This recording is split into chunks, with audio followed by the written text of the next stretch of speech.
Hey guys, it's Michelle and welcome back or welcome to my channel, Mickey Lee Creates. And in today's video, I will be sharing 4 of the meals that we had after Christmas, so between Christmas and New Year.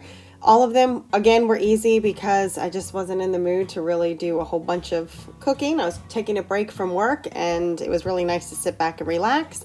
The first one is frozen cheese ravioli with a meat sauce.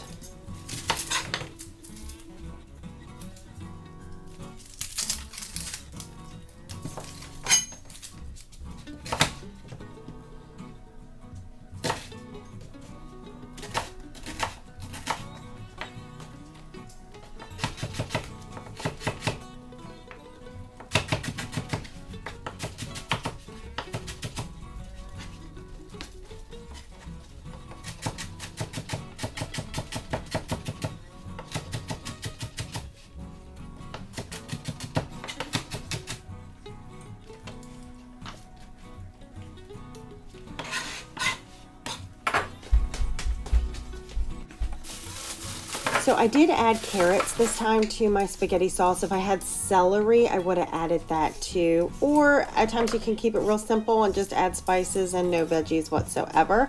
But I decided to do onions and carrots. I did a pretty big pot because what I'm going to do is split the spaghetti sauce between, split the sauce between one night this week and then next week's recipe.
I didn't go into detail on how I make my pasta sauce because I have made it before or shown it in videos before. But in this one, I just added my carrots and onions to 2 jars of tomato sauce, a can of diced tomatoes, and some tomato paste, along with some seasonings. Now I'm just going to season my ground beef, cook that through, and then I will add that to my sauce. And then I will let it simmer for probably about 20 minutes or so, just so I can get all the flavors infused. And I also will add some sugar in at the end once I taste it to see how much I need. I don't like a sweet sauce, so it depends on what you want. If you like sweet, add more sugar. If you don't, then add less sugar.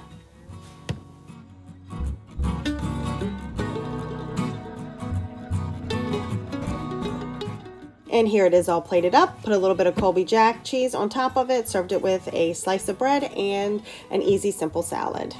Next up is a tater topped cottage pie. So in one of my other videos, I did a tater topped shepherd's pie. It was a HelloFresh recipe. So I decided to do it with cottage pie. So instead of using mashed potatoes, I would use sliced potatoes, just like we did with the chicken pot pie. So I cut my potatoes pretty fine. I think I might have only used 2.5 potatoes. I did not definitely use all 4 of them. I know I didn't. I want to say definitely just 2. So I'll cut them real fine, not super thin, but thin enough that they cook pretty quickly in the oven.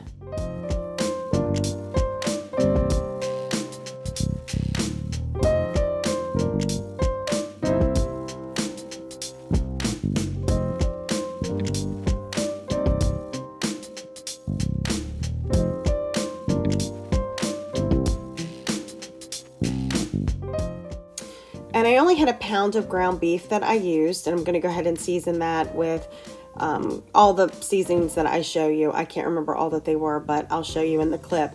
Season that up, cook it, and once it's cooked, I'm going to add cream of mushroom soup to it, which I know that's not what you use for cottage pie, so I just didn't have a good name for it. I didn't know really what to call this. So cream of mushroom soup is not something usually used for cottage pie.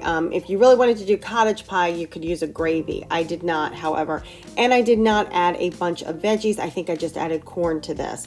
So what I will do is cook the ground beef, add the cream of mushroom, and add the corn.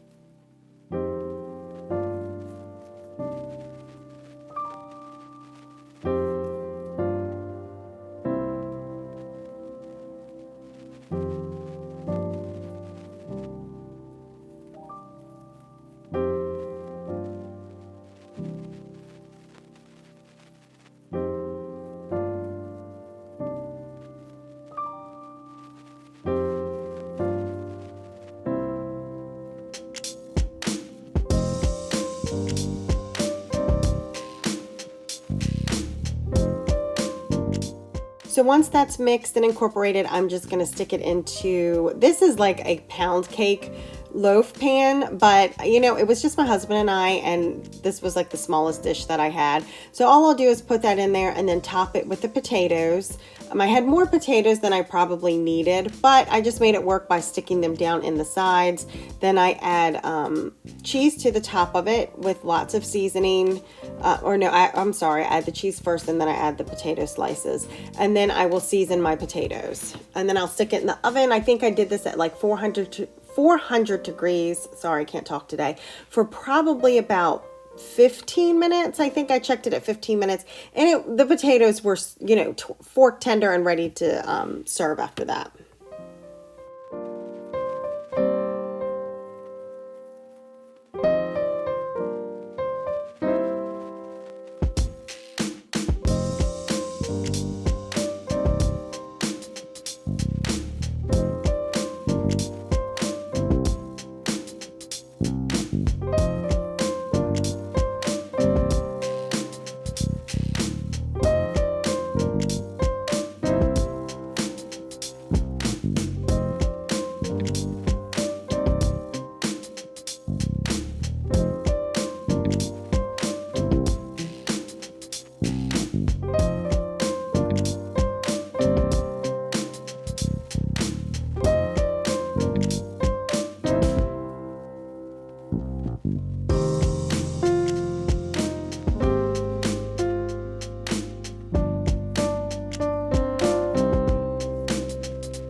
And here's what it looks like once it comes out of the oven.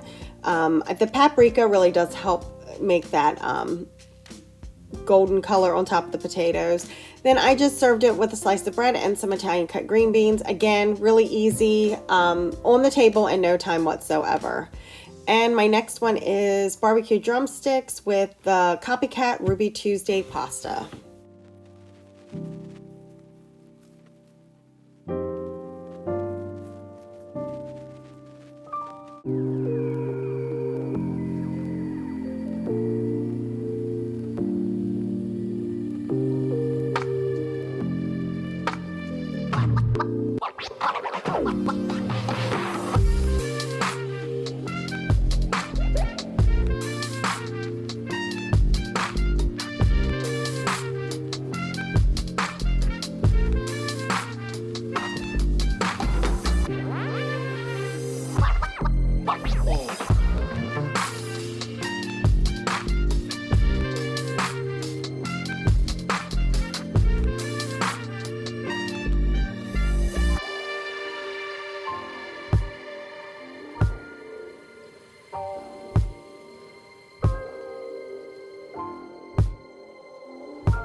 So this is once they came out. I think I had it at like, I cooked them first at like 350, 375 for probably about 15 minutes. Took them out and then put it could have been 20 minutes, and then doused it with my Cattleman's barbecue sauce. Use any type that you want. If you use your favorite, this is my favorite, but whatever you want to use, you can use. As you can see, I'm just brushing it on. This will go back into the oven again for probably another 15 minutes or so, because I am cooking it low. I mean, because I want it to get cooked, but I don't want the skin to be soggy, if that makes any sense. I'll brush some more on, stick it back in the oven again to let it finish all the way through. And that it's not much after that. I want to say maybe it was like 5 minutes, something like that, once I did that. And here it is, plated up. I just drizzled, this was my husband's plate, so I just drizzled some ranch dressing on top of his and served it with that copycat Ruby Tuesday pasta. Again, really easy, really simple, but really good. And last is mayo chicken with macaroni and cheese.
So of course what makes it mayo chicken is the mayonnaise. You can use any brand that you want. I like to season mine. I use all the Kinders there, the Butcher's, the Master Salt, the roasted garlic, and just regular garlic. I will add my Italian breadcrumbs in with some cheese. I think this time I added some Caesar dressing also, totally optional. I don't add a lot breadcrumbs or cheese to the mixture. I will add some more on top.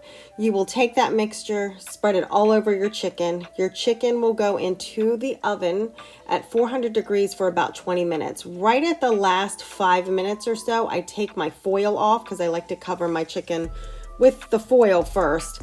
Take that off.